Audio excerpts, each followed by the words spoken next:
I remember when I lost my mind.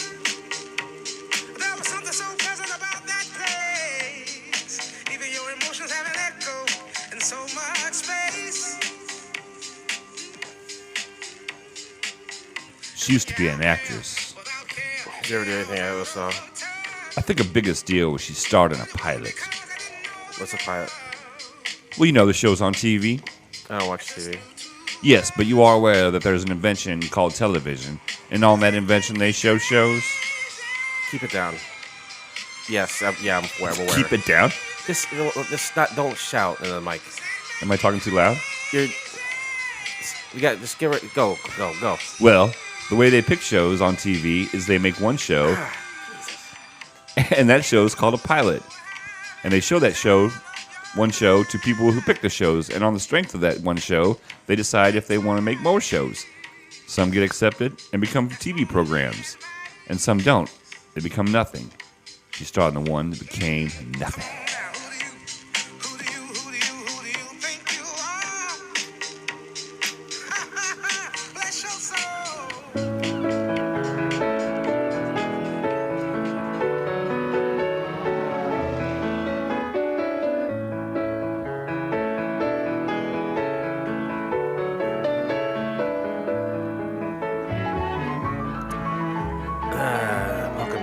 Pilots, all of my friends. It's a show.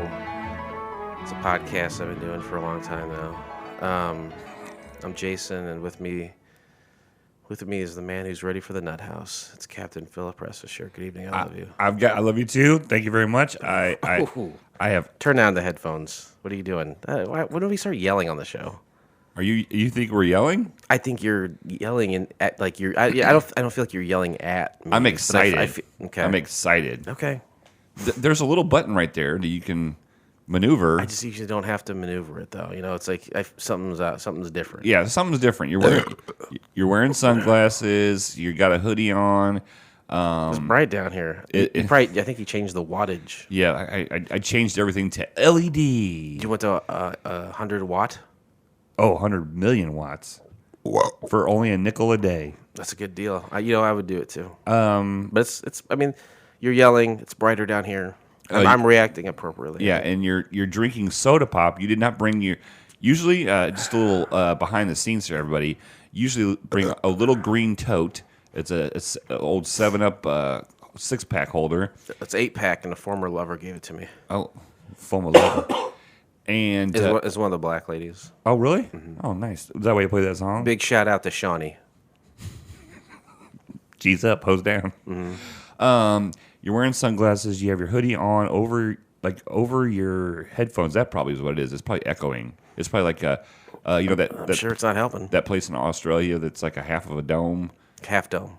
You know what it is? I think it's called half dome. Oh yeah. You're drinking just soda pop, and you look a little sluggish. So I'm gonna hold on. I'm gonna guess. I'm practicing to be a doctor.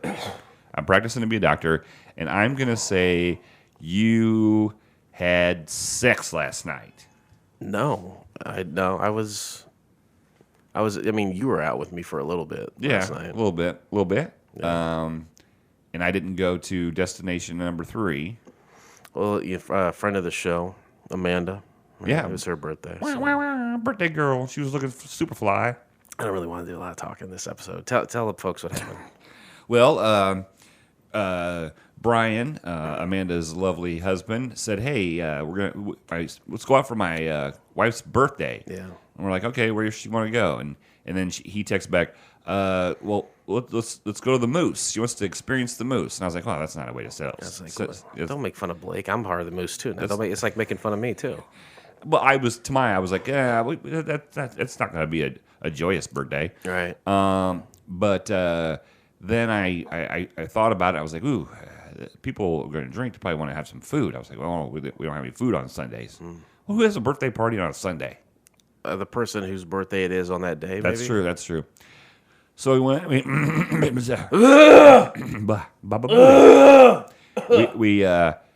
We went and had some drinks at the Moose, and then we went over to Corey's. I don't like to use the word inept a lot, but the bartender over there at the Moose, yeah, inept for sure, and doesn't care.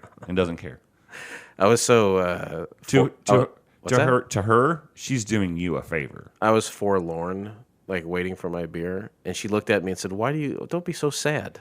As she looked over her glasses that are down the bottom of her nose. Yeah, inept. She's not good. But anyway, even the patrons were shouting at her and telling her how to do things better. I went behind the bar and poured your pitch. Before you got there, people were yelling at her, saying, "Don't do it like that." Yeah.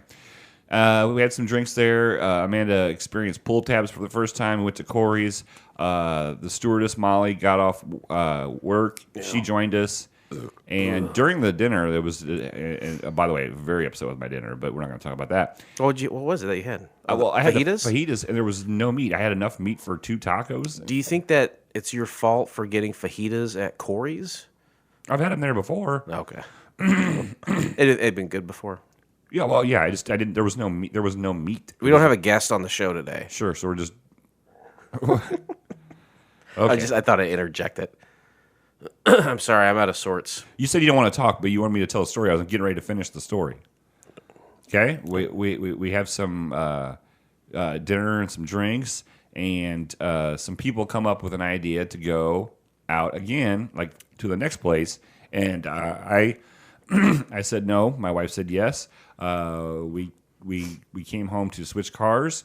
We had a knockdown, drag out fight, and everybody else went to the third destination. Is that where you got sick or hung? I didn't get sick. I just, I'm a party animal. You are. You were pretty partying. You were pretty. So that sometimes people party hard. They say I party hardy. Okay. I think that applies to what I did. Why didn't you want to go? Those are issues that we can't discuss on the air. The reason you didn't want to go? Yes, we can't discuss on the air. All right. So did you get drunk? Oh God. Really? Got tore up from the floor up. Really? I think that means I got even my toes were drunk is what it means. Ooh, burr. Yeah. Because whenever I get drunk, I get cold. So you went to a adult dance club, like a strip club. Yeah. How was that? You drove very far to go there. No. Yes. No. 15 minutes. We live in the Peoria area. The place we went is in the Peoria area. You live in your Pekin bubble, is what it is. You're in the Pekin bubble. You nary venture outside of it. That's fair. It's fair. All right. You got to expand your horizons. You sure you can't say why you would? Nope. We're not gonna. Nope. It's just like the reason you didn't want to go there is what you can't say. There's multiple reasons why. Why did you get in a fight?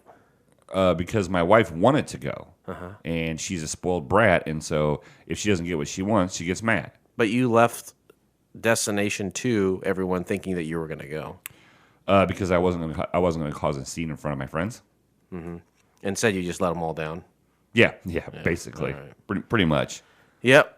Well, that's where the story ends for me. I'm not gonna. We all made a pact not to tell what happened there that night. Oh, really? Yeah, we said we can't talk about. So with anyone. what's it like going to a strip club on a Sunday night? Especially a party pooper. We said we can't give the details of the party pooper. We're all very upset because when people think about Blake Clayton, they think about here's the guy who loves to party. Oh yeah, I do love to party.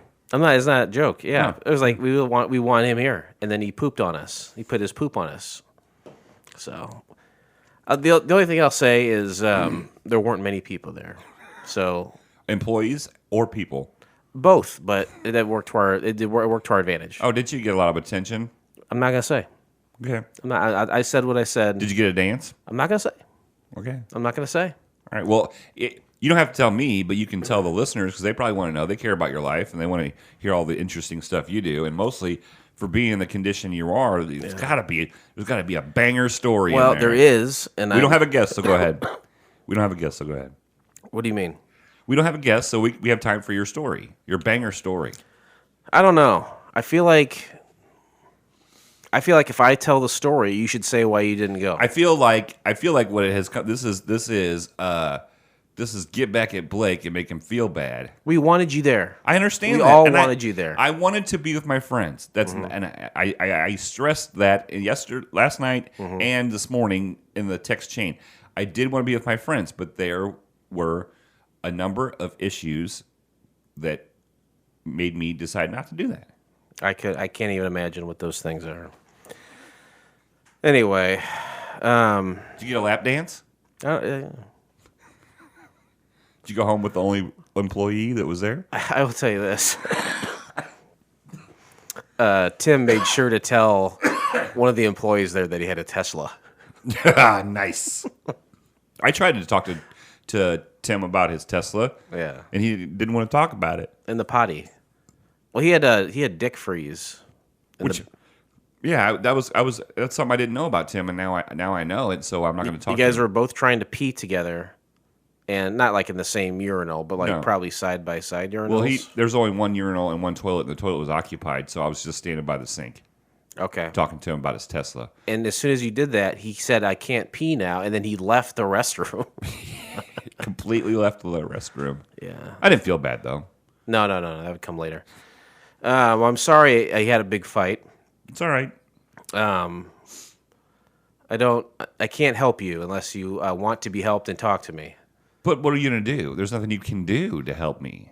I don't think that's true. I think you talk to your friends and you can come up with, if you feel better, first of all. Just by talking about your problems Yeah. and rehashing the problem that you have? There's an entire industry about it. It's called therapy. It's $1 billion industry. And then, like, sometimes you come up with solutions just by talking with your friends about stuff. Well, there are... Okay. If I didn't care, I wouldn't be talking about it. I don't know. I don't. You are coming on strong tonight. You're like coming on like... I'm hungover I know that. in a big way. I under that. And I was trying to work through that. Yeah. So is this the way the attitude you're going to have the whole time? Are you mad about other stuff with me, and you're just? I'm not mad at you at all. You're projecting. I'm not. I'm disappointed that you didn't come with us last night. Oh, you guys all came? Amanda, this is what Amanda said. Before we went into the business, she says, "I hope that I have the greatest night of my life." And then when she left, she said she raised her hands into the air and she looked up towards where God would be, and she said, "This would have been the greatest night of my life if Blake had been." She did not say that. She said I had a phenomenal time. I'm glad she had a great time. She said top 5 night, number 1 with a bullet if Blake was sitting next to me. No, I think you guys are. I think that's first of all, A, that's not true, and B, I don't that wouldn't make it any better. It is very true that everyone wanted you there. Oh, yes, That but is very I don't true. think it ruined or it lessened the score of the night. I don't know. I don't want to think about it because I bet it would. I bet it did. But I don't want to. I don't want to think about I it don't like think that. I add that much to the table. I don't think that's true at all. Okay, well. No, you're not. There's no seat for you at the table if you don't add anything. Well, there was a seat for Brutus. Who's Brutus? Not Brutus. No, what's the guy? His name's Brian. He's married to Amanda. No, the guy that portrayed Jesus. Et2 Brutus? No, That's Judas. Judas. That's right. Wait. Hold on a second. Brutus, Judas. They're twins. Whoa. They were twins. Oh my God. I turned that down. Holy shit. It's not that loud. There's something wrong with these headphones. Did you drink a lot? I mean, was it? Did you? That's how you get hungover, Blake. Is from drinking. Well, you know how to fix that? Drink constantly, and you will never get hungover. Live in the pocket. Live in the pocket. Ooh, I like that. Hashtag live in the pocket. It could be for drinking or bowling. I hope whatever's going on with you, you reach out to friends if you need it, and also anything else, anything good going on with you? I would just say go ahead and make sure you punch up that eulogy because Oh, you're gonna die soon? Yeah. So just punch it up. I want it to be entertaining, but yet thoughtful, and I think I don't want you to focus on the entertaining part so much. As, It's going to be a 2-to-1 ratio. Okay, all right. 2 serious, genuine things to 1 laughable moment. Right, but never at your expense. The laughable. Oh, sure. The laughable is just to keep everybody in the pocket and paying attention too. Yeah. Yeah. So just make sure you get it squared away. The eulogy is pretty well set. I just might have to change some dates on it. Right. As new things pop up, I just change the date. Yeah, that works for me. That's how I update a lot of stuff in my life. Change the date. I said, where can I find a depressed friend? Yeah, I'm your number one man, right? You're up there. Number one with a bullet. Like when you wake up and you're like, man, I'm kind of down today. Like, who do I know that would be more down than me? No, I'm not into Schadenfreude. Ah. No, I don't feel good when my friends feel bad. I feel bad. You shouldn't feel bad with it. Why? Because you feel bad. But that doesn't matter. Look, we went to a strip club, all right? And we got drunk. Well, I'm glad you got drunk. I'm glad you had a good time. I'm glad you got home safe. I didn't really get drunk. Oh, was that a bit? No. I drank on the way here. That's probably enough, huh? Yeah. Ladies and gentlemen, the captains have turned on the fasten seatbelt sign. For this episode, I was trying to get some guests, and Blake said no guests. Right? No, it was kind of a premonition. I think it was. I knew somehow in my mind that things were going to be very, very, very bad here at the compound, and so, So, do you have the gift of the second sight? I wish because obviously, if I did, things would not be. And you would never buy pull tabs? There was the pull tabs. It was worth the money watching her just like enjoy it. You know what I mean? She did get an odd amount of joy about doing that. I could only imagine that joy dissipates over time as the more you play. Oh yeah, for sure. Just like anything, the Right. more you do something, the less enjoyable it gets. Minus podcasting. Nope, including podcasting. Nope, not for me. I enjoy it more and more each time, and I have new ventures with people, but I always am steadfast with my main man. I miss Venture. That was good. That was a good place. Remember Venture? Did you ever? I felt like it was a depressing place. No, man. They had the ices They did have like a and the popcorn concession counter. You remember the popcorn bag was like 4 foot tall? Yeah. Yeah. Yep. I miss concession counters. Yeah, I do too. Oh God. You all right? Are you gonna make it? You have like a bucket? Not down here. Okay. When was the last time you threw up from drinking? Never. Yeah, I've never thrown up from drinking. I actually haven't. I'm coming close to my 20th anniversary because I'm puke free since 2003. Well, yeah, puking. 90% of the time, if I puke, it has nothing to do with alcohol. What does it do? Is this you're sick to your stomach? A lot of times, if I laugh and get hot and I start coughing, and then that makes me hotter, and I start coughing, and then I get like a coughing fit, and that makes me throw You up. really work yourself up into a frenzy. Yeah, you know me, Mr. Frenzy. He said, no, I don't want any guests today. I have a premonition. And I said, I can't see into the future like you do. Oh, take Like, those sunglasses off. It's actually very distracting because all I see is a blue laptop screen in the lenses. That's kind of cool, though, right? It makes Hey. me look like a hacker. Yeah, kind of. It makes you look like the Unabomber. But Yeah. what's really cool is you mentioned how you had an ex-friend that gave you the 7-Up thing, but then you had another ex-friend who gave you those sunglasses. Right, but I can't hold beers in the glasses, though. No, but you can hide the pain from them. The pain. Yeah. No, they're cool. They're expensive glasses. Oh no, yeah, That's why I wear them. Yeah, you just hide the pain. The pain of being drunk. Exactly, the pain of a hangover. Great movie, by the way, all three. They're I don't know if you play them with Dark Side of the Moon by Pink Floyd, they line up perfectly. Really? What who is your dream guest? Like a gettable person. Gettable person. Yeah, you said I don't want any guests for this episode because of my my gift of the second sight. And but like if we did have a guest, is there someone that you would be is it champing or chomping at the bit? No, not really. You have no one in mind? No. No. What about one of your ex-wives? Nope. You don't think so? No, that you have no like? Do you hate them both? Oh yeah, for sure. You hate them for, Yeah, okay. I wish death upon both of them, and don't feel bad about it. Nah, People say that karma is real, but karma takes. Here's my complaint about karma. Karma takes too long.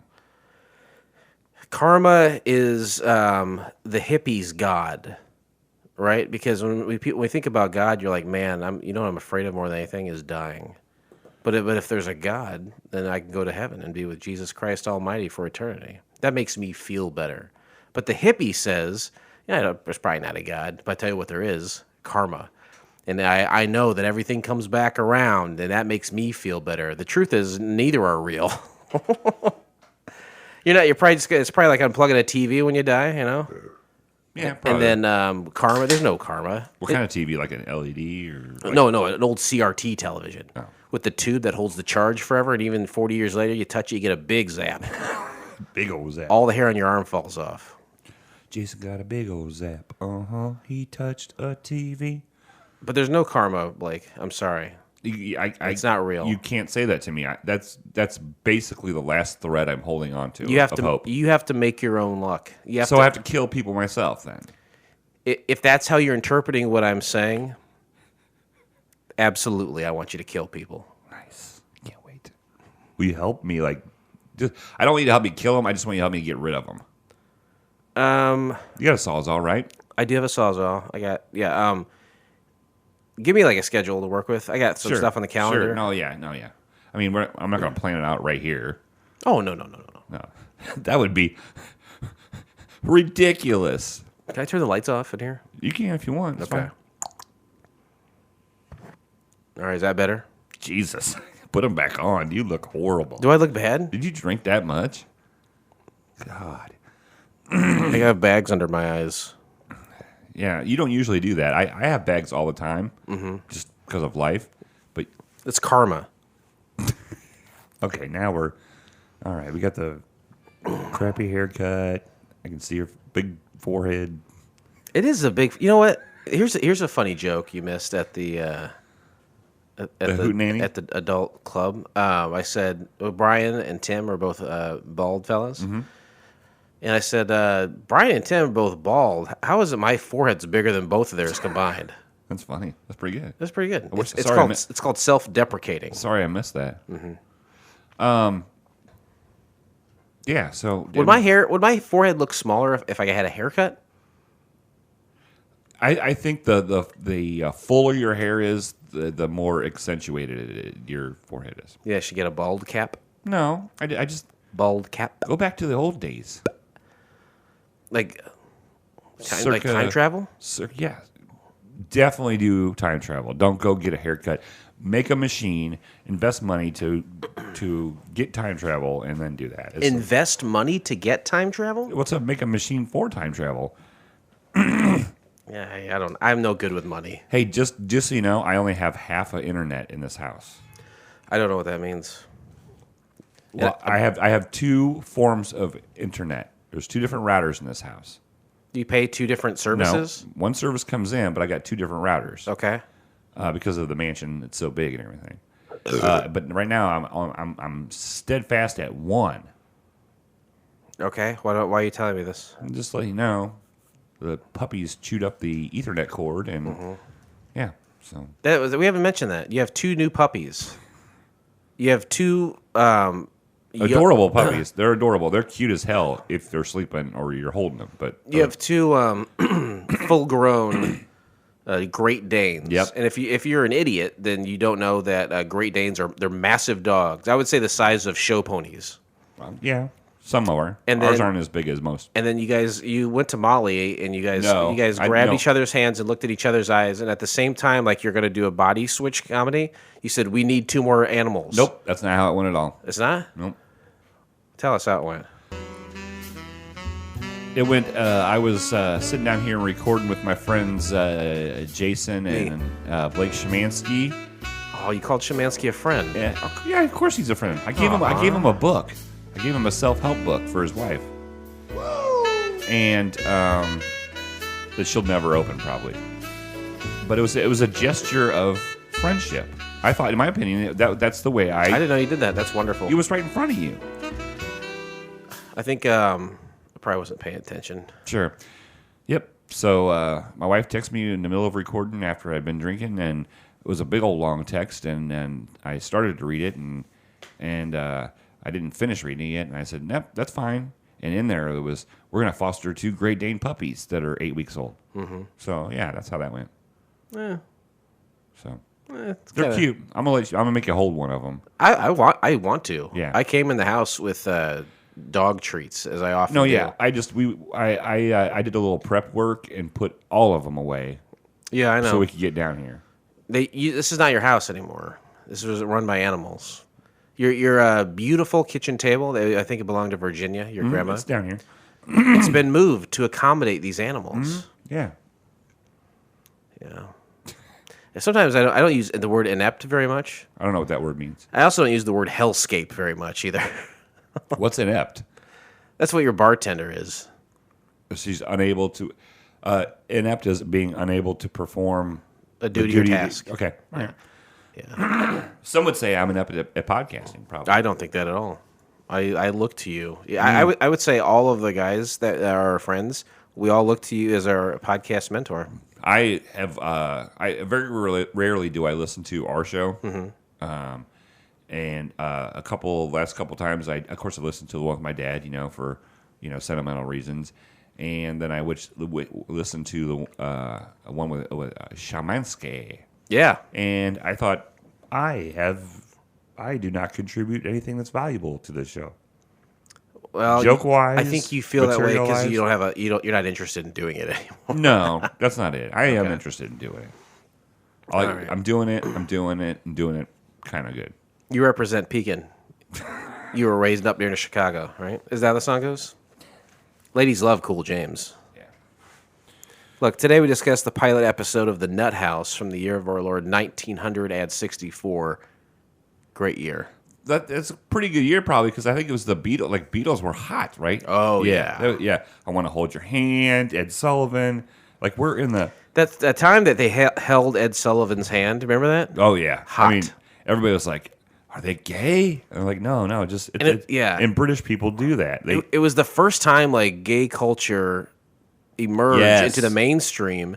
And Ed Sullivan, I think he's the old school. It's a really good show. Can I hold your hand? And it's Paul like, McCartney? and they came over and they're like, no, we're fops. We're British. We're fey. We have a certain femininity about us, and we can hold each other's hands. So what? And America was like, that's fine. From here on out, we have no problems with gay people. Exactly, and that's what changed. I mean, basically changed our culture. Real quick question. I'm not gay, no. Yeah. All right. Second question. All right. Better songwriter, Paul McCartney or John Lennon? Okay. I'll rephrase it. Or Pete Suckling. No. Which? Well, you can't really do that. Okay. So, better songwriter, Paul McCartney. Better songwriter, John Lennon. Or C. Them together was the only way it worked. Oh, I don't know. This is what I think though.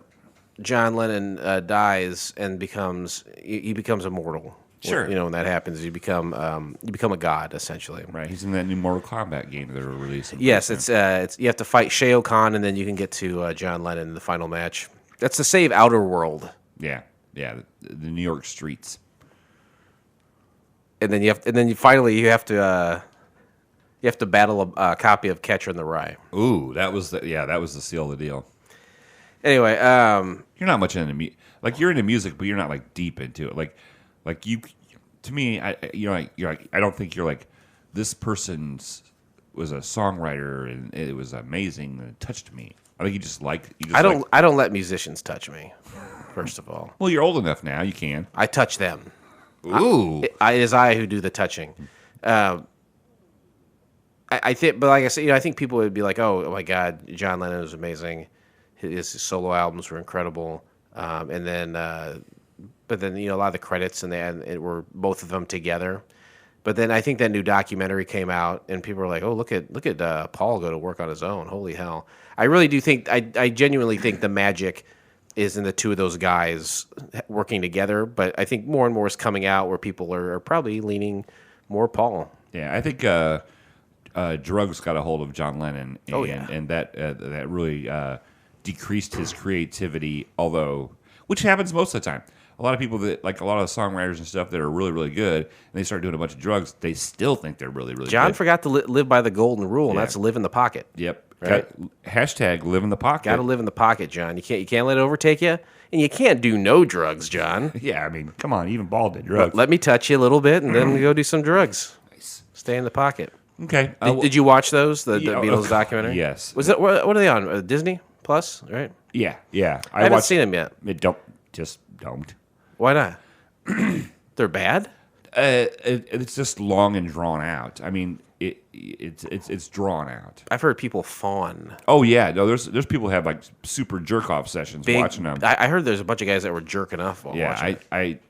I'm a big music fan and appreciator. Well, there's the song "Get Back." I think don't they show him writing that, Paul? Yeah. I think from what I've heard, there's a lot of good stuff in there, but when you see it happen in real time, when you see Paul create "Get Back," it's not the biggest Beatles song, but when you were there and present in the moment where you see him create it out of whole cloth, I've heard some people say, "I'm going to masturbate to it."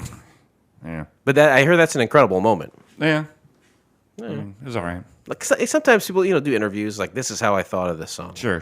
Or you see people practicing different versions of a song that became very famous or a song that you love. But to see the moment, the instant, the creation, the complete genesis of something like that, it's pretty incredible that the cameras are rolling. Yeah. So if you saw Eric Clapton's kid fall off a balcony and that song be created right there and then, maybe you would appreciate that kid losing his life for a song. So you would consider the genesis of him writing that song the window giving out on that child. Yep. So if someone was rolling footage on that child's almost immediate demise, you would consider that on par with Paul McCartney's "Get Back" footage. No, I was saying the opposite. I was like, that's ridiculous. Which part? That watching the creation of a song. Mm-hmm. Yeah, I would. Yeah. I think you secretly like Eric Clapton. I like Cream Eric Clapton. That's after that, no go. Yeah. I like Hank Williams Jr. pre falling off a mountain. When he fell off the mountain, after that I don't like him. No good after that. All right, let's go back to. I digress. I apologize. I digressed us. No, your digressions are the backbone of this podcast. In my opinion, I think that I'm like contributing right now. You are contributing. No one says you're not doing. You know what? You know what happens? Blake Clayton doesn't sing anymore. I think you know what? That's a great hallmark to say whether or not you were depressed. I think you were very depressed. Oh, you're absolutely right. Because there used to be a thing where I couldn't get Blake Clayton to shut the fuck up singing on this podcast, and now he doesn't sing at all. I think that's a bellwether for your emotional health. Oh yeah, on the Couch Pilot scale of 1 to 7, 1 being the worst and 7 being the best. Right. I'm a Roy Biggins right now. I am Roy Biggins. You look way better than Roy Biggins. Thank you, man. Let me say this. Will you sing to me now? It's more of it's spontaneous. Something has to click in my head. So I will sing during this episode. Okay, I don't want to force that. I want you to want to do it. Oh, Miley Cyrus, she does do it for me, but I don't like it to be manufactured. I hear you. Yeah, it takes away from the art. Let's go back to 1964. In our minds. February 1st, the Beatles. You nailed it. Vault to the number 1 spot in the U.S. singles charts for the first time with. You already said it. I Want to Hold Your Hand. Yeah. Starting the British invasion of the United States, and then only 8 days later are seen by over 78 million people on the Ed Sullivan Show. So you were right on point with that. That's the very first one I have, and I think we explored it enough already to where we don't need to talk about it. Exactly. You're fine. February 4th. It was almost like I pre-came. It is. In a way. You saying that what happened that year before I said it is kind of like a pre-cum. What is that called? Pre-cum is a dirty phrase. Premature ejaculation? No, I think that's when you have a full orgasm before the lady's like, "Hey, what are you doing? I want to have some." Oh. It might be Pre-nut? pre-semen. Pre-semen? Oh, it's called Nut House. It's called Nut House? Yeah. February 4th, the government of the United States authorizes the 24th Amendment to the United States Constitution outlawing the poll tax. Blade, how many ladies have paid your poll tax, you think? I can think of one that paid plenty for the poll tax, and God, what was her name?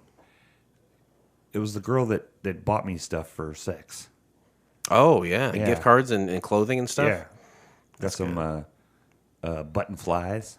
You ever pay for... I met a guy recently who said he paid for sex stuff. Really? Yeah. Do you ever have to do that? No, I've never paid for sex, but I know you were close in New Orleans, right? yeah, but at my age, like it's become it's like it's a viable option. I mean, It is weird how our morals and certain things change. There is a certain morality to it. Sure. I'm not saying it's good or evil. It's in our culture. I think that people are negative towards that kind of thing. But I strongly think sex work should be legal. It's how you It's how you take the violence and crime out of anything. You legalize it. You know. yep, OnlyFans. Just go to OnlyFans.com. Be your own boss. I'm gonna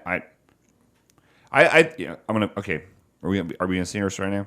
We're gonna be sneered. Yeah.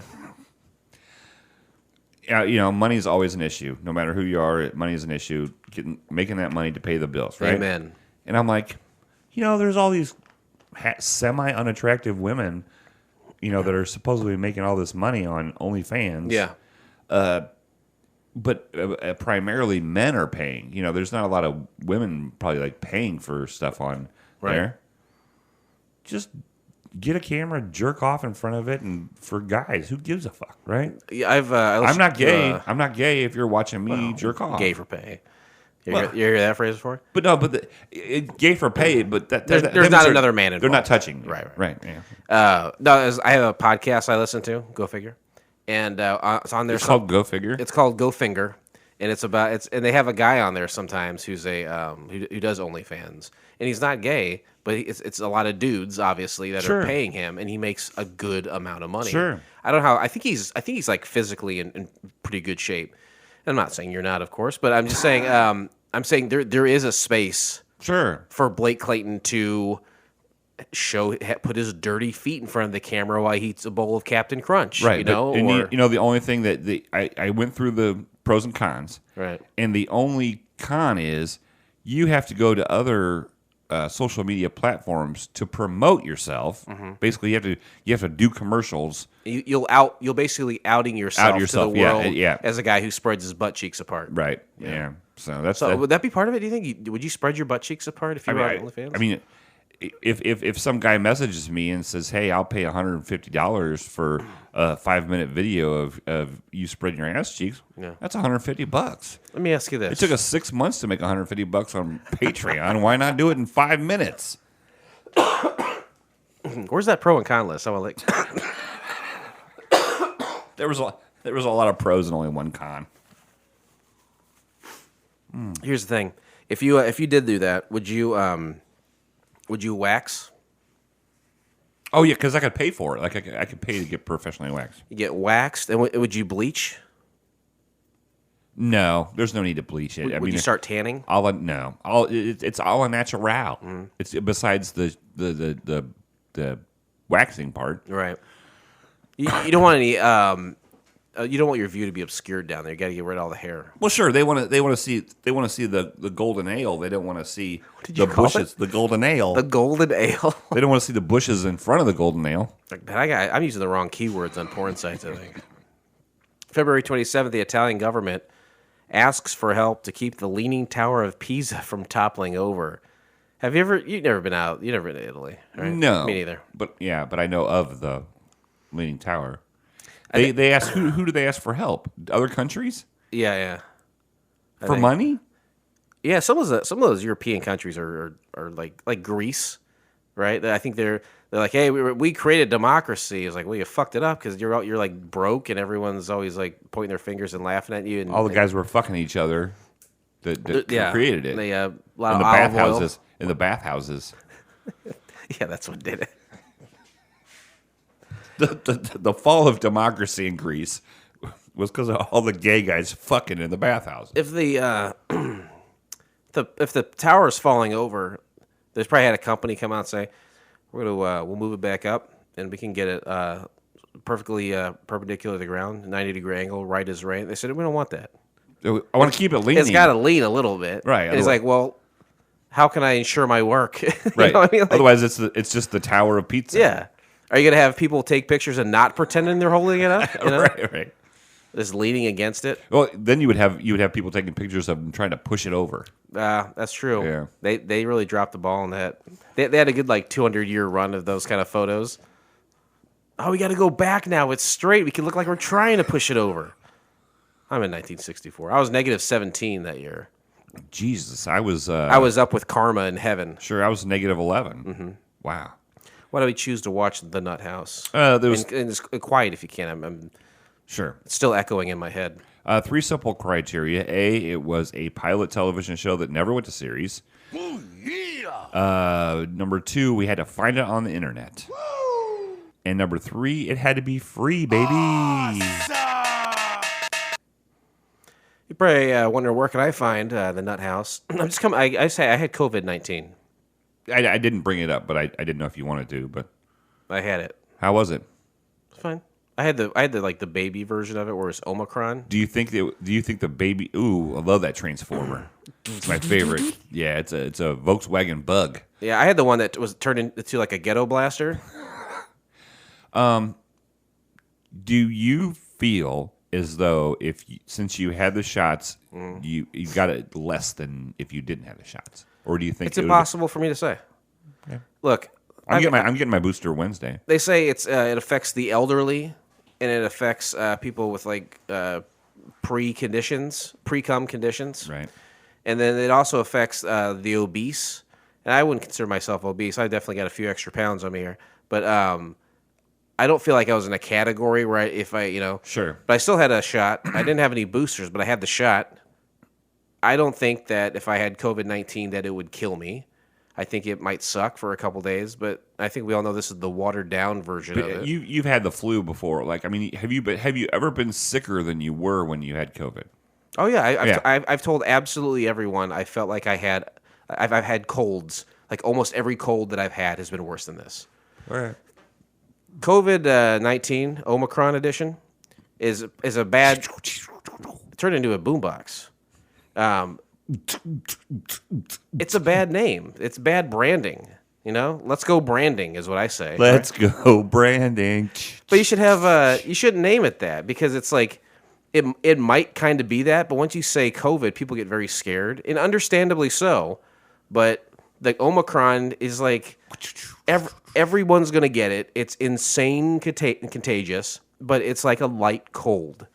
And I imagine if you've had your shot, it would be better. Yeah. I don't know. That's what they say. It's kind of like herpes, right? I assume it's true. Oh yeah. I'm never getting rid of this COVID. Herpes used to be a big, huge thing, but I would say probably 8 out of 10 people have herpes, right? Yeah, or 4 out of 5. Herpes simplex. Mm-hmm. Yeah, I call Herpes Simplex to come out and check my my fire hydrants. Okay. And they do a great job. Yeah. Nice. I'm good for another 6 months, they said. Yep. I try to line them up so when they're there, I'm at the dentist. See, this is what you need to be working on, okay? What? This kind of funny shit. You see how natural that is and how funny that was? You got to get there, man. You got to. I used to be chasing you, okay? No, never. Oh, Don't yeah. lie. Oh, yeah. No. You're the don't lie. master. Mm-mm. Everyone knows you're the master. Yeah. All right. I'm free of COVID now. That's good. I have a little cough. Whatever. I'm fine. Yeah. Um. Got it out of the way, at least. Yeah, you know where to find the show. I don't have to say it. Flight attendants. And, like, my lung capacity is lessened, so I can't breathe. Like, you know how I usually say that huge sentence perfectly? Yeah, you just knew you couldn't hit it. I know, yeah. Like, usually I get it all out in one belt, and everyone's like, wow, that's like Michael Phelps level lung capacity. Well, they say that, and then they go, but if he would have used a period, he wouldn't have had to do that. Right. That's what the lady said last night, too. Hey-o. Summary of the pilot: a series of rapid-fire burlesque-like dramatizations that spoof the American scene. I did get a lap dance last night. Eh? It's the first one I've ever had. Really?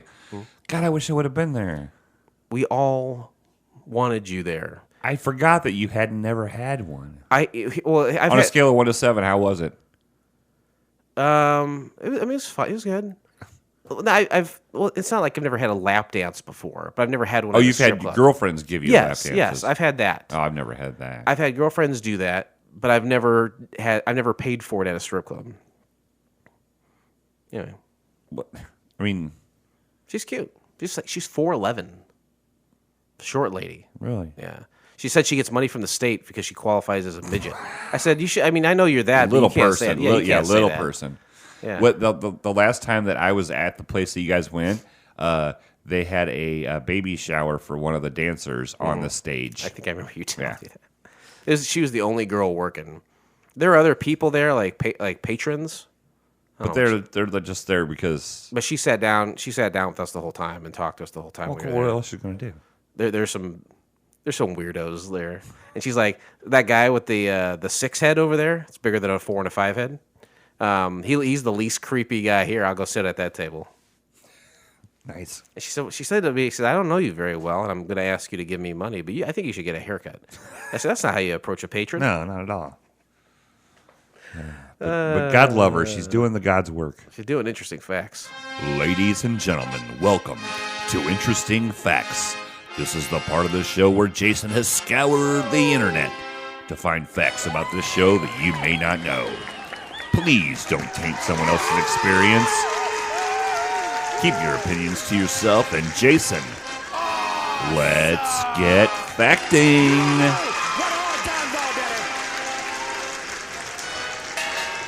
I really felt like I was in the pocket with the announcer voice there. Yeah. Something a little different. You were in a groove. That was Marv Albert for sure. Yeah. That's something you could do on the OnlyFans too. You could start biting your own ass. People know that about you. You're very flexible. That's It's a blessing and a curse. we call you Gumby off mic. Gumby. I'm Gumby, damn it. Watch me. That's my ass. Gumby Gold. Crazy curly Gumby Gold. Oddly enough, Gumby never wore any pants. That was very weird for me. Yeah, Gumby could always change into different shit, you know? So, like, I feel like if he wanted to have pants on, all he would have to do is think it. Right. And, like, the illusion of pants would be there. Right, but he's just like, no, I can't do this. Got to do no pants. God, what if Gumby had an OnlyFans? You think him and Pokey would do Pokey's namesake? Pokemon. Pika, Pika, Pikachu. Is there an X-rated version of a Gumby thing where someone says Pokemon and then some Japanese guy is like, I'm going to write 1,000 pictures on cards? Oh, for sure. There is. I'll have Eli find it later. The genesis of Pokemon is Gumby fucking a horse. I'll have Eli find it. He's probably already subscribed to the Reddit. So. I think he probably did. The Nut House was a live-action pilot from J. Ward Productions for the CBS television network. CBS was impressed with the studio's publicity stunts for Bullwinkle and wanted something from them. Fact. Okay. Do your Bullwinkle voice. Say hello to my little friend. Is that Bullwinkle? That's was Al Pacino. That's just something you could say. And famously, Al Pacino did voice Bullwinkle. Bullwinkle was the moose, right? Yeah. Say hello to my little friend. Yeah, that's pretty good. I'd Thanks. say that's good. All right. It aired in September of 1964 as a TV movie and on New Year's Eve that same year as schedule filler. It was Jay Ward's only output for CBS. Fact. Okay. Jay Ward. That's a cool name. Jay Ward. Hell yeah. That's a gangster name before gangsters were... I get Black. JT. I get J Dog. I get J Bird. No one ever said Jay Ward. I've never given you a nickname. What would you call me? Spunky? Well, no, there was Flannel Fabio, but like I don't call you and say, "Hey, Flannel Fabio, what's going on?" I just call you Jason. I hope if you give me a nickname, it has nothing to do with my my forehead. Forehead. I didn't want that. Would not recommend. 4 JTs. I'm becoming very self-conscious about my forehead. I bought markers, so like to color in about a half inch down on my forehead. It's the same color as my hair. Yeah, that makes to make it look like I have hair. Sure. Yeah. And the trick of that is not to like do it in solid, like a solid block. You got to make wisps. Learn the hard way. Yep. I learned the hard way. Yeah, you got to make wisps. And I started sweating, and it was dripping down my face. Looked like a candle. In the wind? When you saying that? you sing that to me? Candle in the Wind? I don't know that. Just don't push it. You're pushing it. It's got to come. I was trying to whisper it to you. It's got to come natural. I felt like you're on the edge of doing it.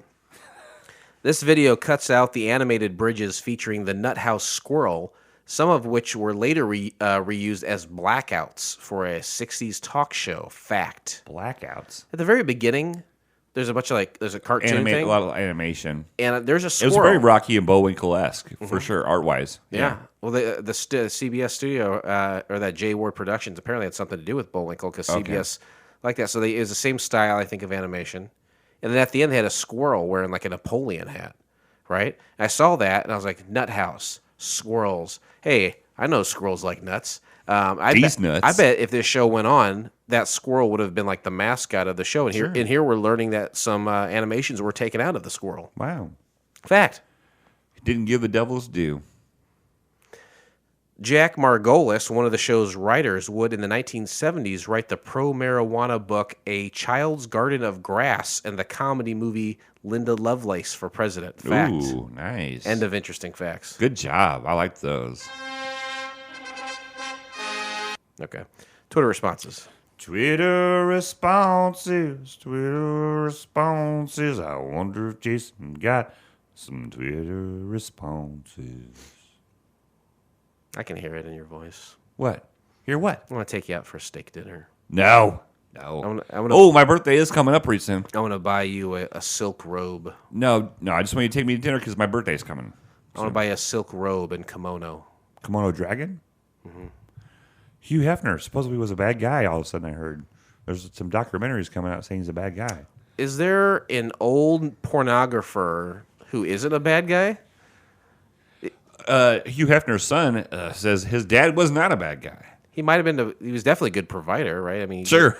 His son's still living off that money for sure. Well, I don't think he has the mansion. I think they sold the mansion. Well, but he still has the money. But he's probably got the money for the mansion. I heard when the mansion was when it was purchased, it was in like disrepair. They're like, has anyone done anything here since 1971? And the answer was no. Yeah. And then you get syphilis in the grotto. Ooh, that grotto, that would be a good time. And then you get herpes in there. Think about it. Would it back in the day during the heyday, would the grotto have not been an awesome time?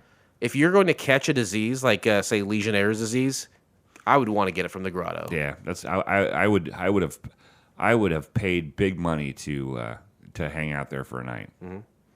I bet you could have rented it. You know, I think you probably had the right circumstances. If Hef knows it, he would rent it out to you for an evening. I don't want to just be me like renting out and just me being in there by myself. That would not be fun. So what girls would you invite? All the girls from the Moose. All the single ladies. No, I mean, just any girl with big boobs and a thick ass. Like sometimes when you go to an amusement park, they have a piece of wood with an arrow, and like you have to be taller than where this arrow is to get into this park. Right. And then but you'd have like a mold. It was like, if your boobs can't fill up this mold, you can't come into the grotto with me. Well, is that the girl that gave you the lap dances? It was for something. I mean, was that the smallest? It was for charity. Was that the smallest girl that you've ever like had rubbing up on you? 4'11"? Yeah, probably. Yeah? It was pretty cool, right? Did you at any time feel like I could flip her around like easily, easily? I didn't think about it at the time, but I mean, yeah, she was a very tiny lady. Yeah. Big boobs or little boobs? Obviously little because she's only 4'11". Yeah. No, I've definitely dated shorter girls before, like like 5. Probably 5 foot, 5'2". Okay, so it's in the it is. You're living in the pocket last night. Polly Pocket. That was her name, too. Polly Pocket. Hey, yeah, she was that tiny lady. Anyway, they're all dead on the Twitter responses. Yeah, of course. That's why I didn't put too much effort into it. It just sounded sad. I felt like... Hate me today. Hate me tomorrow. Hate me for all the things I should have done for you. You know what? You want to know how depressed I am? I can put a label on it. I've been listening to Blue October. Whenever a Blake's listening to Blue October, shit is not good. Yeah. Shit is not good. No, I know. I feel like we're going to have a heart-to-heart soon. I mean, hashtag Blue October on here too. Yeah, let's get them involved. That's not your dream guest though, is to get Blue October. Oh no, I think the guy. I think the lead singer. Just he turned John Lennon, like not drug wise, but he just is so pretentious now. He's got a screaming Asian wife. Yeah. No, he's just pretentious. Remember when John Lennon was naked on that thing? Him and his wife were naked on that. On the bed when they did Yeah. the sleep in or the bed in or whatever it was. Yeah, that was the first For time. love. Like sometimes something will happen, like when you're a kid and you're like, I love this thing, and then something comes out, it's like, oh, I don't really like that thing anymore. That seeing Yoko Ono naked was the first time I was like, oh, I don't have to see every lady naked. Right. Yeah. I can pick and choose Yeah. based off their face. There are some options. Right. Anyway, let's put 10 minutes on the clock. Let's break down this, what I believe to be like a 38 33 minute. something. Yeah. It's a comedy pilot. It's black and white. You got a laugh track, and it's there's a guy who reached out of a manhole and he put a quarter on the ground, and then the milk was put there. Yeah, and like I said before the first live action scene, there was a lot of animation with the nut house and everything. Oh, we talked the about animation was right after that part. Oh, it was after it. The first thing you see is the manhole. It's a weird. I don't get the joke. There's a guy living in the sewer who has a milkman. Yeah. But you do have the animation next. Yeah, for sure. And then instantly, after that's over, you have a big number. There's a lot of song and dance, and I felt like, and I know that like this was like television tricks and stuff. Mm-hmm. It seemed like everybody was so fucking tall. Oh, really? I didn't think about that. Oh my god! Yeah. So you have a big song and dance. It's a big it's all number. on a stage. Sure. Like an indoor stage in a studio. It's not like shot outside somewhere. Yeah, yeah. It's on something that looks like a stage, and you got a man, Tuxedos. a Everybody's crooner. Yeah, right? everybody's in tuxes, and he's singing a song, and there's a lot of big band dancing and stuff. And as the song goes on, water becomes a central part of the song. He's saying a bunch of stuff. And like way back when people would talk fast, like film noir. And but the only thing I kept hearing in this was drop a bag of water on a friend. Right. That was the phrase that kept coming up over and over. So it's basically saying, look at this like fancy pants Gene Kelly shit I'm doing, dancing around. Don't I look magnificent? It's elegant what I'm doing. Sure. And then what I will say is something ridiculous. And I will follow it up by doing something ridiculous. Right. Which is throwing water on people. Yeah, and toward the end, everyone's throwing water on him, and he's still singing. He This looks- is live, and he's still singing. He looks like a carnival barker, too. I think he's got that flat hat at some point. That's what do they call those hats? They're like Seersucker. they remind me of like eating like Pistachio ice cream. no, like the dry round. Rice Krispie cakes. Yeah, it's like made of that. It's like they're like foam or something. Hello, my darling. Hello, my honey. Hello, my ragtop girl. And all these different types of dancers come out from like different ethnicities, different cultural backgrounds. Ballet. There's some Salsa. Latin. Yeah. Yeah. And then everyone gets water on each other. It devolves into madness. Yeah, everybody comes and just starts squirting and pouring water on him in one way or the other. And then the next bit is another guy comes on stage and he's talking about successful showbiz marriages. And I don't want, if this is triggering for you, we don't have to talk about this. Why would that be triggering? A marriage talk. No, it's fine. And I unfortunately I don't like. They're talking about a lot of like the famous people that were married at the time. I knew a couple of them, but then they start making these combos of like lesser known people. Yeah, there's like a trumpet player, and his wife was a finger painting artist, alligator wrestler. Oh, that was okay. Yeah, Oh, he brings all these couples out on stage. The camera shows you the first person what they do, and the first person he introduces is always the person who's like, "Oh, that's a thing you can do." And then the second thing is like the weird compliment to that person. Right. And so the second one's a female pianist, and then her husband's a forklift operator. I love that one. He lifts up her grand piano while she's playing Yeah. it. And then you have a quick shot artist. His fellow looks like a cowboy, but he's cross-eyed. He looked like Wild Bill Hickok, or Yeah. he has got the handlebar mustache, the older looking guy, Mm-hmm. and he's just shaking. He's trying to. It looks like he's acting like he's shooting like over his shoulder, but he's all shaky, and his eyes are all crossed. And yeah, stuff. and his wife is like a pretty hot young lady, and She's a solo singer, I think. I think so it said, but she's Yeah. also holding like a bullseye for him to target, shoot yeah. her. and then he ends up shooting her. Does he? Yeah, and she says, "Don't worry, honey, it just grazed me." They also have a ballad singer, a fella, and then his lady's the abstract finger painter. That's they the one, mentioned, yeah. So it's supposed to that the joke is each person has a partner that's doing something nutty. Completely opposite, right? Then you have a song about Mona Lisa. Yeah, and so they're talking about the most famous painting in the world. It's the Mona Lisa. Nobody knew who she was or why she was smiling. And the shot is the scene is like a museum, and the cop comes in and says, "Everybody, it's 5:00. Everybody out." And then the pictures come alive, and they're all standing around. All these guys are googling, oogling.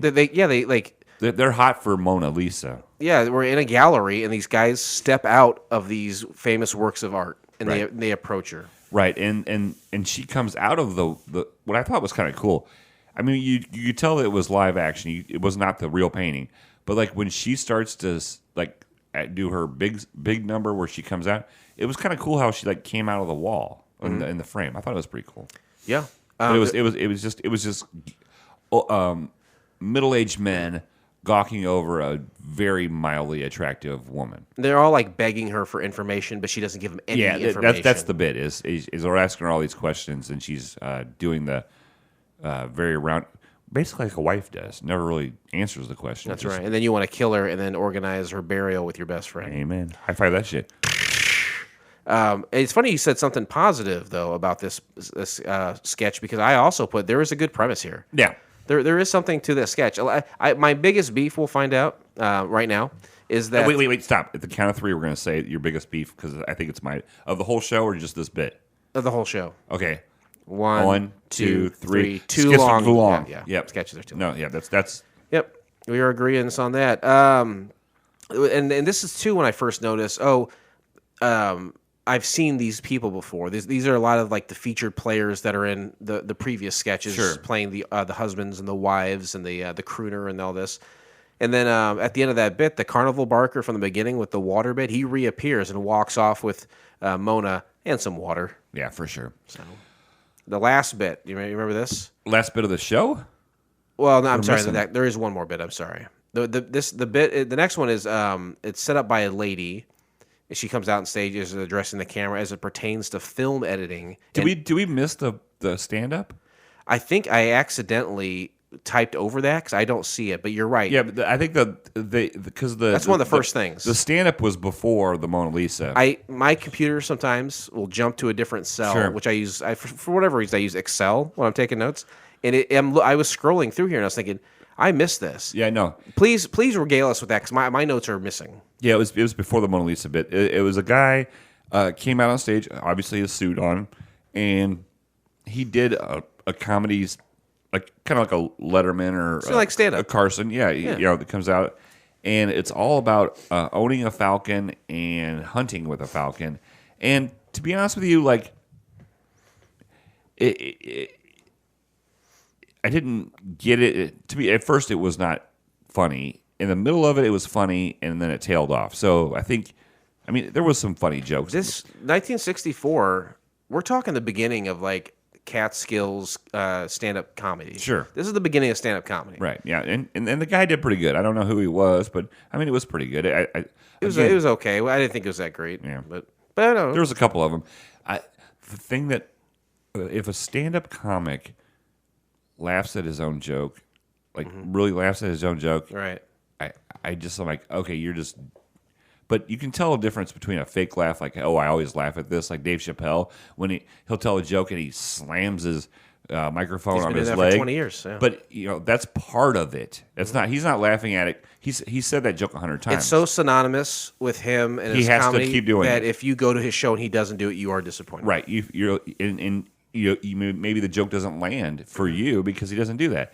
But this guy, like, there was a genuine a couple times where like he was tickled by it. So Okay, well, thank you for doing it because I kind of forgot about. I knew there was a stand-up bit there, but it disappeared from my notes. ooh.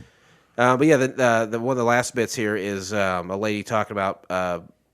There's a movie that was made, and of course, editing is part of movies, and we do them out of order. So this one lady who's in a movie, she was a beautiful lady, and then she had to come back later and reshoot some stuff, but she had put on 200 pounds. Yeah, which, I mean, what's the chances of them in a year and a half putting on 200 pounds? That's a Herculean task. Sure. But so basically, we see a scene from a movie. It's like an Egyptian Nile kind of movie with a beautiful, like Nefertiti kind of looking lady. You say Nefertiti? I say Nefertiti. I say Nefertiti too. Anyway, she's a beautiful lady. She steps out, and then the big lady comes in, and all the dialogue is very straight and like it's not fun. The only joke is that, hey, look at this huge fat lady. Well, but then the dialogue, as it goes on, the dialogue does become part of the joke because it kind of loses the premise and then it starts to feeding into the premise because there's lines about basically. Hey, why don't you carry me? Yeah. That's and the first lady you could probably carry pretty easily. Oh, Second lady, Nancy Reagan, I'd carry her anywhere. Oh, she's a twig, isn't she? Oh, she was. But Big hair. Big hair. Oh, beautiful, big. I think she was like beautiful 4'11", hair. but with her hair, she was like 6'3". Hell yeah, yeah. She didn't like drugs though. She waged a war against them. She waged a war against drugs, but her husband and his cabinet helped spread the epidemic, The crack epidemic crack. in the inner cities. Yep. Yeah. Wouldn't that be smart? Like if you were running a nation to destabilize metropolitan areas. Yeah, for sure. Smart idea. Yeah.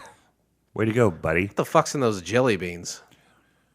Great actor though. Oh, he great. could ride a horse like nobody Oh could. yeah. I loved his hair. Yeah. You know what? You kind of have Ronald Reagan hair. Oh, thank you. You have like that short, dark, but you like you can- could comb it or you slick it over and you do the fine lines. It's like not a pompadour, but it's like You're it, kind it of- wants to be a pompadour. You're kind of Ronald Reagan. Thank you. It's pretty good. Wow, I never noticed that before. Well, thank you very much, Jason. I appreciate it. Well, my wife likes it up the butt. Whoa. Whoa. She has huge hair. I don't know if you know that about her. Finally. Not just on top of her head, if you know what I'm talking about. Bada bush. Bushy. Finally, you have a GI. I don't know. What does GI stand for? Gastrointestinal? General infantry. Okay. And he's going into like a booth where you can make your own records. And these things exist. Oh, yeah. Yeah. And then, you just wanted to send, you can send a message home to your family, right? He said, oh, what a good idea. He puts in a quarter. And then here's a quarter. Call someone who cares. I knew there was some song in you. I had more, but I didn't say anything. no, I know. The joke here is Call that someone who listen and might give a damn.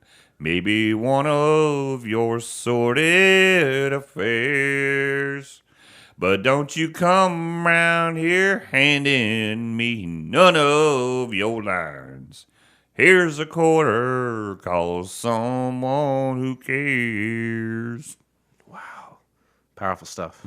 You know, like the last time I heard that song was probably like 15 years ago. It's in there. It's in there. I know it's an old song because I couldn't find the square root of a triangle, though. Is that a thing? Oh, yeah. Square root of a triangle. Okay. All right. Well, here, listen to this. So a narrator is giving him instruction when he's in the booth, and that's where the joke begins. He keeps trying to talk his message out so it can be recorded and put on wax for his family, but the narrator, the instructor, keeps interrupting him and telling him different ways to do things, and he keeps introducing new people to come in, like Try to punch it up. Yeah, like a sound engineer or like a director, and then he sends in a guy with a guitar, and the booth starts to get cramped. Sure. Right? And then it gets cramped with the three of them, and then all of a sudden they open the door to the back of it, and it's a whole recording big studio. Yeah, huge. There's a guys that are trying to write a song to make it better. Then there's a lady who's who's going to do the album cover. Yeah. And then there ends up being a full orchestra. With conductor, you got writers back there trying to beef up the message. Name change, like your name's no good. We got to change your names. Like, that's my brother's name. The legal team, yeah. Lighting, they have all this set up, and then a lady singer. You got dancing girls come out. I think his name was Alvin, right? Yeah. And he's pretty dumbstruck throughout the ordeal. Like, once he's taken through the back of the booth, he's just kind of like wide-eyed and like, oh, wow, what is happening? This is wonderful. Mm-hmm. And he finally belts out his one line through this huge production of dancing and singing, and then he's quickly quieted, and then the credits roll by, and by roll, I mean like the cast comes out with a bunch of cards with information on them. Right. Yeah. It was funny, but it was too long. Yeah. That's never, ever been said about me. Like, if they would have just kept it in the booth, I mean, you didn't have, they kept going over. Like, this is the only other one where I also wrote, this is a good premise, too. Yeah. It is. I think there is something to the booth opening up. Like, it is a little much. It does go on too long, but there is something about cramming the booth and then saying, what can we do with that next? Going into a big studio. I don't know. It wasn't bad. No, it wasn't. Yeah, I would say that this show had a lot of good premises. Right. Well, this is part of the show where we say, hey, why did this work? This is the turbulence part. When you're on a plane, turbulence happens, it's bad, right? Oh, yeah. You feel uncomfortable. You're worried about crashing. Yeah. Yeah. So usually you say, why didn't the show work? And they actually have a little bit of information about that. Oh. It says, unfortunately, the Nut House flopped. Test audiences were baffled by it, and the network found the studio hard to deal with. The lack of a consistent host or MC to tie the proceedings together was seen by some as a major flaw. I can see that there wasn't somebody anchoring it. Yeah. I mean, it's not needed, but I think people were so used to seeing Ed Sullivan live performers, and it's like, well, shouldn't there be someone to direct this whole thing or take Tell the us where to audience go. through it? Yeah. You don't need it, but that's what people wanted then. Yeah. Anyway, I think we both know what we do if we improve it, right? Just gotta shorten up the skits and maybe make 2 more skits. Just shorten up the other ones. Yeah. Even the stand up was a little long. Like I said, the middle part of the stand up was funny, but he just was out there for a long time. I wonder how long. They said they'd cut out some animation things. I can't imagine it was too long, those animation things. So the runtime of like 33, 35 minutes is an odd runtime, which to me says we could clip a few minutes here and a few minutes there to shorten some of those sketches and or add more shorter ones. Yep. Anyway, if this had survived, I like that there were musical numbers in it. Sure, it's like a Laugh-In. Yeah. Like, Laugh-In was in the 60s as well. I think late 60s, early 70s. It's a variety show, but maybe a little edgier. And that's what Laugh-In was at the time. But I was like, I could see where they were trying to go a little edgy here, maybe. But it was still, very early on in the tells. What do you think? What do you think about Goldie Hawn on Laugh-In? Oh, adorable. About if her and Sally Field at certain ages ran headlong into each other. Yeah, perfect. I think the world would explode. Yeah, for sure. Those two women in their prime. Just the absolute cutest women you've ever seen. For sure. And cute, not slutty, not, just cute. Just cute. Goldie Hawn had those huge eyes. Oh, yeah. And and her laugh was, I remember like in Laugh-In when they would pop out and they would, the wall. Yeah, and then somebody would do the joke and then somebody would pop out and do the punchline. Yeah. But her natural laugh was adorable. What a wonder. Good job, Kurt Russell. Nice. And you never had to marry her either. Never had to marry her and still getting that poontang. He got the milk for free. Yep. It's like he lived right next door to that field and just every morning walked out and. You have the same sound for masturbation as you do milking a cow? Yeah, it's kind of the same thing if you think about it. I do think about it. Yeah, it is the same thing. Way back when they would say, and even I think probably in the past, still 15, 20 years ago, they were saying, you don't want to get pregnant. You don't get a lady pregnant, so you put a condom on, a prophylactic. Sure. But these rubber. These go in the ground and take 1 million years to disintegrate. They used to use lamb skin condoms. You've heard of this, right? Sure. Do you think they'd ever use the udder of a cow? It's like the perfect shape. It is. It's a perfect shape. It might be too thick, maybe. Okay. The men wouldn't get the sensitivity part of it. Okay. But I mean, Trojan has been around for many, many years. Many years. Oh, yeah. And they've had all different kind of ideations. What's the word I'm looking for? Iterations? Iterations. Yeah, thank you. Different. Yeah, they've got different, ultra sensitive, super thin, Magnum. That's not. I've never had cause to buy one. I got of a those. box of those. Do you? Oh, high five that shit.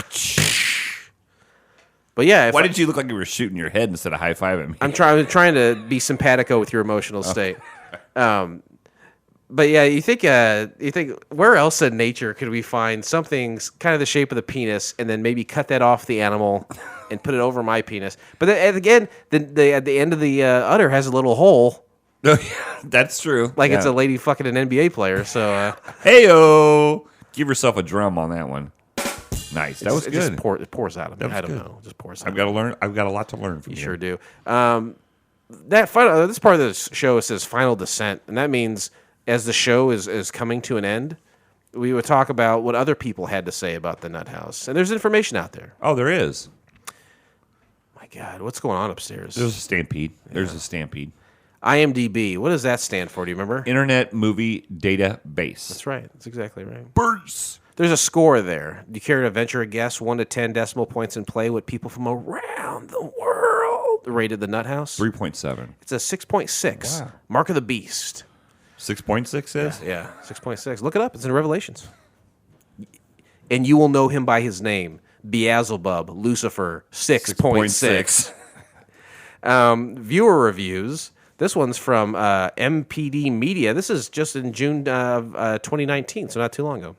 Subject, actually not that bad. I thought the Falcon skit, and I think by Jack Sheldon, which I don't know, he might be right, went on too long. But it's a shame they couldn't give this a spirited show a chance to grow. It's said to be a progenitor to laugh in.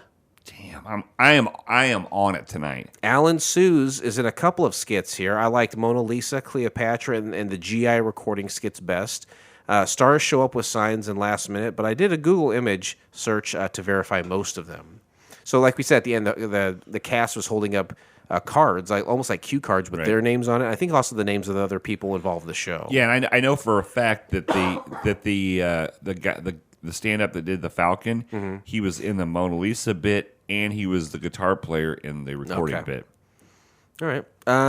M. Stamper gives this 2 stars. I can only assume out of 5. I don't know. This is also from 2019. Love Jay Ward / Bill Scott and their animated work. Their live-action work falls flat. Fractured Flickers and this misbegotten work should have never been made. Fractured Flickers. I'm going to have to look into that one. Yeah, look into that. I put that in Pornhub tonight. Oh, yeah.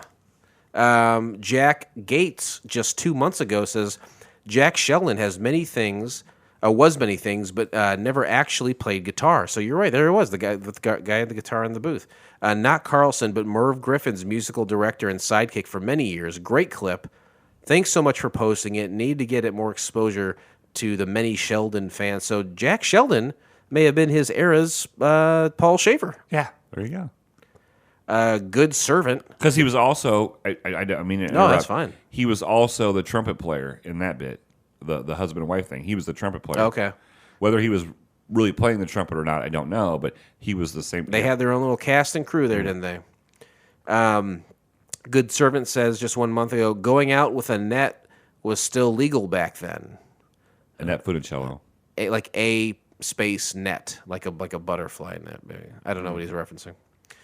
Ad 3 and 5, 7 years ago, says, hard to believe this was 3 years before Roan and Martin.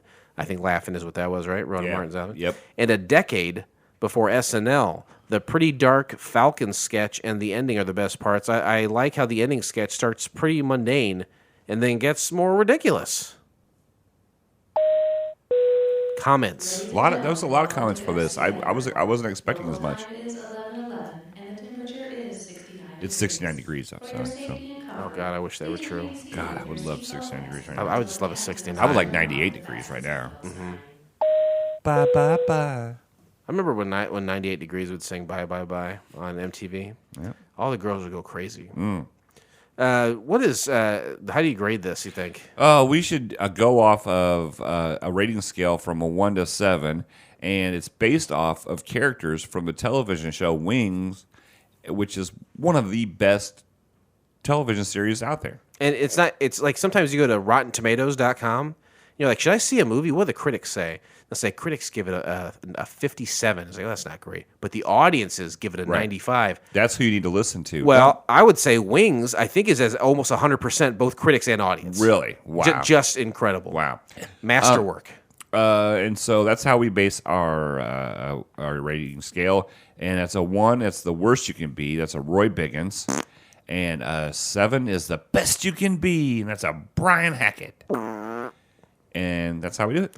Well, Captain Philip, rest assured, I turn to you. How do you rate the Nut House? I tell you what. I'm not big into like show tunes or like, but I think if they would have just trimmed each one of those, I thought the Falcon stand-up was good. I thought the Cleopatra thing was pretty good. I really enjoyed the record, making one, but they were just all too long. But there was also a booby bump because in between there was a beautiful buxom blonde with a big R on her head that was kind of like going into the next thing. Was there really? Yeah, you missed that? I guess so. So I give it a booby bump, but I have to cut off part of their score because it was too long. I will give it.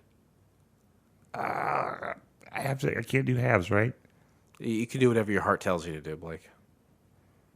This is the first time I've ever done this. Whoa. I'm going to give it. Nope, I'm going to give it a 5. Give it a 5. I'm going to give it a 5. Whoa, man. I don't want to break rules. I was so close. I was on the We've edge of been my doing seat. this for 33 years, and I don't like to rock the boat. Yeah, don't break protocol now. I'm pretty much right there with you. I'm going to go 4 though. I think with this. This is not bad. It was not it's not especially funny. There's definitely some good premises there, and I think the cast was more than capable. And you didn't see any black fellas there. I'll tell you that much. That's true. A sea of whitey, which is par for the time, I think, on TV. But there were some enthusiastic young folks doing some creative fun things. stuff. Yeah, music is outside in there. outside the box stuff.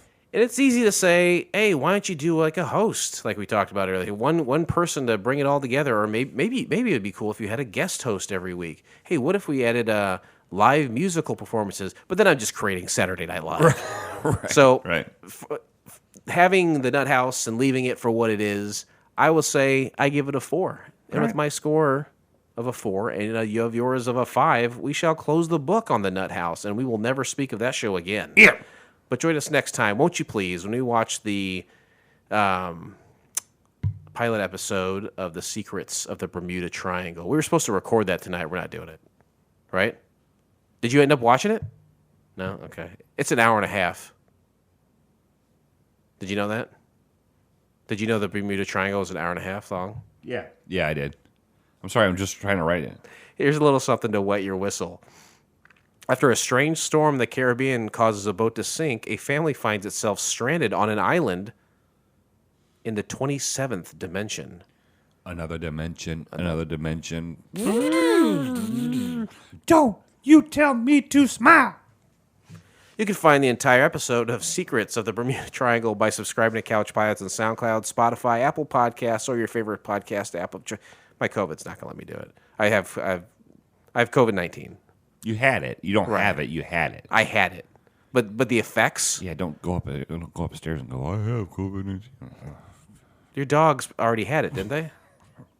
No.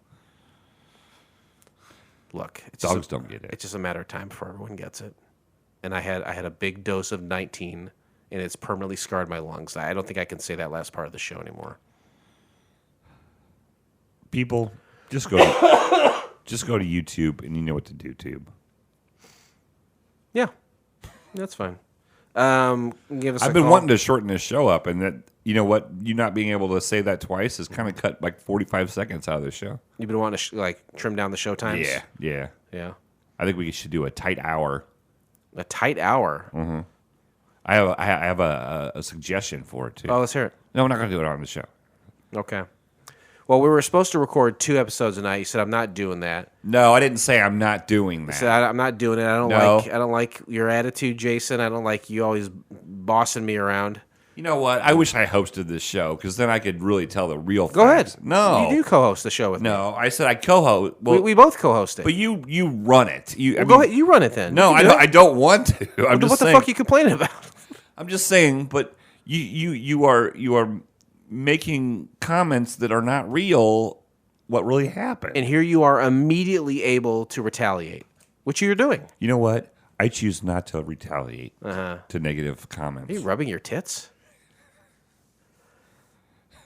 Well, here's I'll save it for the next episode. We won't do it. We'll do it in the next episode. Do you want to plug anything? No. Okay. Just no. Just I'll plug one thing. Just hope we can get through today. Go tomorrow. Or I do the Ernest podcast. Yeah. I'm sorry. But then I just started doing another one. I don't know how long it's going to last. We'll see. With Dustin and Kevin, both friends of the show. It's called Radio Rewind, where we talk about music. Radio Rewind. Yep. We talk about music as it pertains to like the Billboard charts of the weeks. Who charted? It's kind of exactly like that, except for like going back in time, hence the rewind part. It's an interesting concept, and we have fun doing it, and we plan on having guests in the future. So I hope that you join us. Sure, I would love to. But yeah, that's just a fun little thing I'm doing with some guys. So check out Radio Rewind if you want. And I tell you what, if you don't want to, then don't do it. Yeah, for sure. I do want to make a plug. I do have a plug. Yes. And you know what? I think last episode, usually every season I do some kind of thing. Yeah. There's like a theme each season that you right. have. Yeah, and I didn't do anyone on the first episode of this season. But I'm going to plug a podcast that I like to listen to. Oh, each episode? Each episode. Yeah. Okay, let's hear the first one. All right. I'm going to plug Mike and Tom Eat Snacks. Mm-hmm. And I'll tell you why. Right. I love Michael Ian Black. First of all, we all know that. He's on the Wall of Fame. For sure. MIB. Yeah. Not Men in Black. Yeah. Tom Cavanaugh is funny at times, very loud. Like, if you can't listen to him with a hangover, right. It's very loud. But I really do enjoy the show, and I do laugh quite a bit about a ridiculous thing about them. It's kind of as ridiculous a concept as we have. Like, we watch pilot television shows that never went to series, and we rate them. And they just eat snacks, and they rate those snacks. Everything has been done. I think there are a couple podcasts about... you know what we're going to do? We're going to eat cereal and talk about it. Like, It's all out there. Sure. It's all out there. But I do like they've been friends for a long time, kind of like us. Mm-hmm. Both really funny. Tom, sometimes his microphone needs to be turned down. But I do like Mike and Tom Eat Snacks. Yeah, they run on the PER system, right? Yep. What's that? PER. P-E-R. Yeah. Rate it. Yeah. Well, I'll say I forget it. It's pick a snack, eat a snack. Rate a snack. Rate a snack. Pick a snack, rate a snack. No, pick a snack, eat a snack, rate a snack. Yeah, that's right. I like it. It's a good show. Check out Mike and Tom Eat Snacks. You used to listen to it. You probably don't listen to. They started it back up again. You probably don't listen to it. Yeah, I was Mike and Tom Eat Snacks. That mates. It's yes. What do you call that? What do you call that? Not abbreviation. Is it abbreviation? An acronym. Yeah, it's an acronym. That's right. Well, I couldn't. I think I've. Is it right? You're right. No, it is. Okay. It is. Well, I didn't know. I couldn't tell if you were like, oh yeah, it is, because he's a dummy. He doesn't know it. I would never say that. I think that is one of the first, if not the first, podcast that we kind of talked and or bonded over together.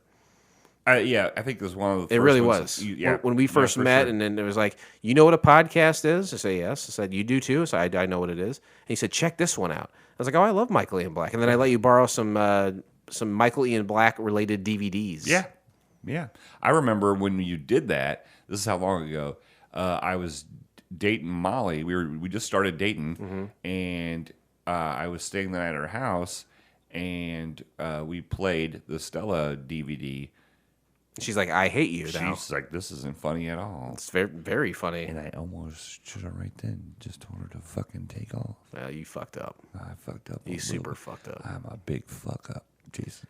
People are afraid to be alone, Blake. That's what it turns out to be. I saw Stella live. It was funny. And, check out Mates. Mike and Tom Eat Snacks. I think that's a great way to utilize your time at the end of this episode. People listen to this, say, I'm done with this show, but maybe this guy's got a good idea to listen to something else. I think I listen to a lot of shows that are better than ours. Oh, well, but come on. Throw a dart. All right, that's all I got. This pilot may have been rough, but it's always a smooth flight here on Couch Pilots. Thanks, everyone, and we'll see you next time. Me love you, lady. Bye-bye. I'm sure we're recording 2 episodes tonight, though. Why? That's how we always do it.